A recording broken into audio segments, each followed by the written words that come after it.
भैया और राम राम नमस्कार। हमें तो चिंता ही हो, नाम है हमारा सचिन चौधरी। देश में मुगल चले गए, देश में अंग्रेज चले गए, देश में राजा रजवाड़ों को राज खत्म हो गया। लेकिन अब भी मध्य प्रदेश में एक जगह एक किले से तोप चलाई जात। जी हाँ, यह जगह है रायसेन। इतने के ऐतिहासिक किले में रमजान के महीना में तोप चलाई जात और तोप चला के रोजा के बाद इफ्तारी की सूचना पूरे क्षेत्र को मिल जाती है तोप के धमाके की आवाज़ से। लेकिन पिछले कछु दिना पहले जब यही किले से तोप चलावे को एक वीडियो सोशल मीडिया पे वायरल भो और वो वीडियो के बैकग्राउंड में आवाज़ें आई ईरान के समर्थन में तोप चलावे की, सो बवाल मचे। और अब ये पूरे मामले ने तूल पकड़ लो है और ये पूरे मामले में सक्रिय भय हैं राष्ट्रीय मानवाधिकार आयोग के सदस्य प्रियंक कानूनगो। और उनने ये पूरे मामले की जांच करी और जांच के संग स्थानीय लोगों को भी पक्ष लाओ। तब उनकी जांच में जो सामने आओ कि जिले के प्रशासन को तोप चलावे की अनुमति देवे को पावर ही नहीं है, यानी शक्ति ही नहीं है।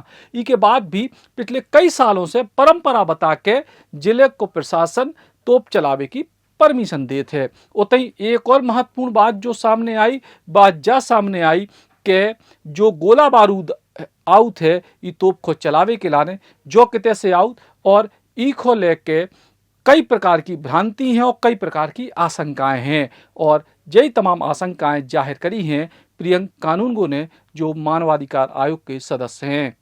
नमस्कार। रायसेन मध्य प्रदेश में स्थित ऐतिहासिक दुर्ग पर चलने वाली तोप इस बारे में बात करना इसलिए आवश्यक है कि जब हमने शिकायत मिलने पर जांच शुरू की तब पता चला कि कलेक्टर ने सरकारी मालखाने से निकाल करके ये तोप दी हुई है मुस्लिम त्योहार कमेटी को कि रमजान के महीने में उस तोप को प्रतिदिन 2 बार चलाया जा सके। मैं यहाँ पे कुछ बातें बड़ी स्पष्ट कर देना चाहता हूँ। एक तो ये कि गन पाउडर जो तोप में भरने की बारूद होती है वो सामान्य तौर पर मिलना नामुमकिन है। यदि वो इस तरीके से ओपन मार्केट में मिल रहा है तो ये बड़ा अवैध काम है और देश की सुरक्षा को खतरा है।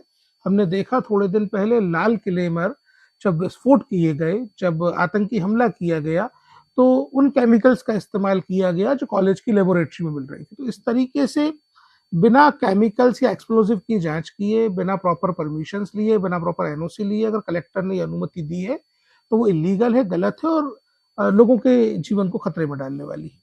दूसरी बात यह कि अगर उसमें वो पोटाश, जिसको हम सामान्य भाषा में कहते हैं पोटेशियम क्रोमेट, को अगर भर के चला रहे हैं तो वो और खतरनाक है, क्योंकि ये केमिकल उस तोप में भरने के लायक नहीं है और ये मानव जीवन को खतरे में डालने वाला एक और खतरनाक काम। वहां पे फॉरेस्ट एरिया है, वहां पे आर्कियोलॉजिकल सर्वे ऑफ इंडिया की कोई एनओसी नहीं है। सबसे बड़ी बात यह कि कलेक्टर महोदय को तोप का लाइसेंस देने का कोई अधिकार नहीं। कलेक्टर लाइसेंस दे सकते हैं बंदूक रखने का, कलेक्टर तोप को संग्रहालय में रखने की अनुमति दे सकते हैं, पर तोप को बारूद भरकर चलाना, बस्ती के बीच में चलाना, फॉरेस्ट के पहाड़ के ऊपर से चलाना, आर्कियोलॉजिकल सर्वे ऑफ इंडिया के मॉन्यूमेंट पर रखकर चलाना, ये सब इलीगल बातें हैं जो प्रशासन को ही, प्रशासन की कार्यप्रणाली को ही संदेह के घेरे में डालती हैं। मैं जब वहां गया तो कई लोगों ने कहा कि साहब ये परंपरा है। मैं यहाँ पूछना चाहता हूं कि प्रगतिशील समाज की पहचान जो होती है वो गलत परंपराओं को खत्म करके आगे बढ़ने वाले समाज की पहचान होती है। अब परंपरा तो सती की भी थी और परंपरा तो हलाला की भी थी और परंपरा तो 3 तलाक की भी थी।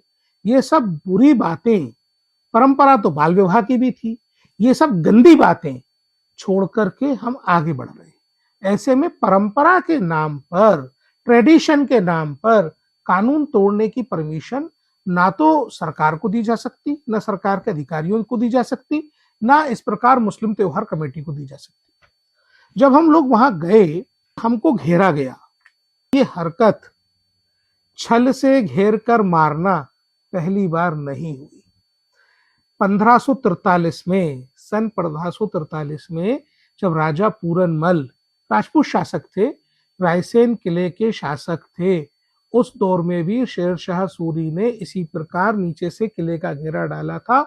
छल करके, धोखे से राजपूत सरदारों को बातचीत के लिए बुलाया गया, उन पर धर्मांतरण का दबाव डाला गया और उनकी हत्या कर दी गई। किले पर मौजूद हजारों छतरानियों ने, हिंदू रानियों ने इन इस्लामिक वहशी दरिंदों के चंगुल से खुद को बचाने के लिए अग्नि के कुंड में खुद को भस्म करके जौहर किया था। 1543 के जौहर की पूरी व्याख्या जो है वो इन 4 अलग अलग पुस्तकों में आती है, जिन्हें मुस्लिम ऑथर्स ने ही लिखा है। मोहम्मद कासिम फरिश्ता की तारीख फरिश्ता, इसके वॉल्यूम 4 में सीज ऑफ राइसेन जो है वो लिखित है और उसको जॉन ब्रिक्स ने जो है अनुवादित किया है। अकबरनामा जो अबुल फजल ने लिखा है, सब जानते हैं। अबुल फजल के अकबरनामा का हेनरी बिवरिज ने जो ट्रांसलेशन किया है, उसमें भी 1543 के रायसेन के किले पे राजा पूरनमल की रानी और उनकी साथी वीरांगनाओं के जौहर की कहानी है। तबाकत अकबरी जो निजामुद्दीन अहमद ने लिखी, जिसको बीडे ने ट्रांसलेट किया है, उसमें भी ये बात लिखी हुई है। और तारीख शेर शाही में भी स्पष्ट रूप से उल्लेखित है कि किस प्रकार शेर शाह सूरी ने छल से राजपूत हिंदू सरदारों का वध किया और वहां रानियों ने जौहर किया, और इसको इलीट एंड डॉसन नाम के ट्रांसलेटर ने अनुवादित किया है। मैं आपको एग्जैक्ट ट्रांसलेशन अगर पढ़ के सुनाऊं तो ये लिख रहा है कि Sher Shah led siege to the part of Raisen fort held by Puranmal, a Rajput chief. When the defenders realized that defeat is inevitable, the women burned themselves and the men rushed to determined to die fighting. Source जो इसका है वो पुस्तक उल्लिखित करती है कि tradition attributed by Persian chronicle of the period. ये पहली घटना नहीं है साथियों।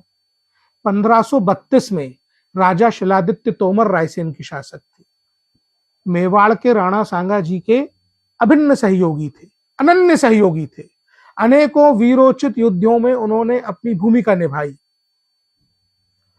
उनको भी इसी प्रकार छल से घेर करके मारा गया।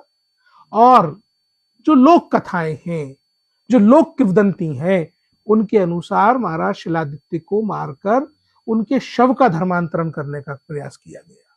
उनकी रानियों ने भी जौहर करके अपने प्राणों को समाप्त किया।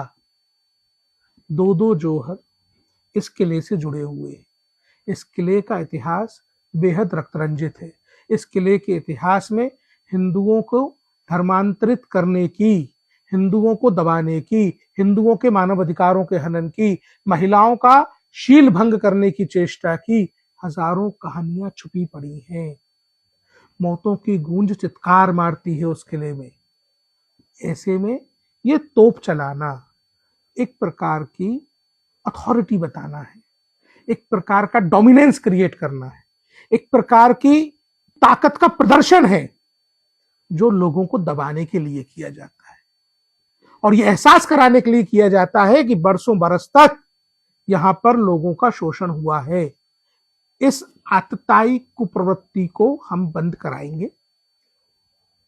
रायसेन के लोगों से मेरी अपील है कि शांतिपूर्वक कानून की लड़ाई लड़ेंगे। ये तोप भी चलना बंद होगी। इस तोप को चलाने वाले जिहादियों के मंसूबे भी हम तोड़ेंगे। अभी बता देना चाहता हूं, ये देश हमारा है, ये रायसेन भी हमारा है, ये मध्य प्रदेश भी हमारा है, और यहाँ पर शांति भंग करने की किसी भी कुचेष्टा को हम पूरा नहीं होने देंगे। प्रशासनिक व्यवस्था सुदृढ़ है।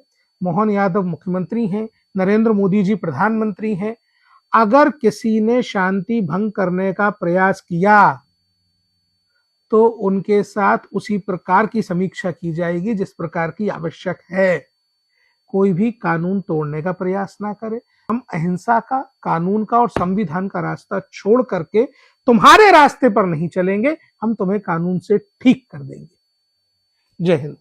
फिलहाल अब तोप संचालन पे बड़ो सवाल है कि आखिर भविष्य में का रमजान के महीना में तोप चले या नहीं चले, या सालों पुरानी परंपरा बंद हो जाए है। राम राम। कभी ग्रूविंग स्टेप्स बोले, कभी नाइट शिफ्ट बोले। 50 सालों से इंडिया का भरोसा है सूर्या, तभी तो आज भी इंडिया बोले सूर्या को यार।